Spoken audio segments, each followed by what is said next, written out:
అసలే ఎండాకాలం. ఈ ఎండకి ఏదో ఒక జ్యూస్ తాగాలనిపిస్తుంది. ఎంత నీళ్ళు తాగినా కూడా ఏదైనా ఒక జ్యూస్ తాగితే బాగుంటుంది అనిపిస్తుంది మనకు. సో మేము ఆదినిమాపల్లికి వెళ్ళే దారిలో అయితే చెరుకు రసం బండి కనిపించింది. అక్కడ ఇంకా బైక్ నిలబెట్టేసి ముగ్గురము 3 గ్లాసుల్లో జ్యూస్ అయితే తాగేసాము. ఒక గ్లాస్ వచ్చి 20 రూపీస్ అంట. ముందు కాలంలో చెరుకు రసం తీయాలంటే చాలా గంటలు పట్టేదన్నమాట. ఒక చెంబు చెరుకు రసం తీయాలంటే చాలా గంటలు పట్టేది. ఇప్పుడు అలా కాదు చూడండి. స్విచ్ ఆన్ చేస్తే చాలు, చెరుకు అక్కడ పెడితే ఇంకా రసం అంతా వచ్చేస్తూ ఉంది కిందకి. సో చేతికి కష్టం లేకుండా అన్నీ ఈజీగా అయిపోయేలాగా వచ్చేసినాయి ఇప్పుడైతే.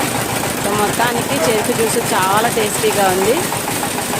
నిమ్మకాయ, కొంచెము ఐసు, చెరుకు రసం ఈ మూడింటిని మిక్స్ చేసుకొని తాగితే చాలా మంచిదన్నమాట. మనకు ఇప్పుడు ఒళ్ళు చాలా చలువ చేస్తుంది.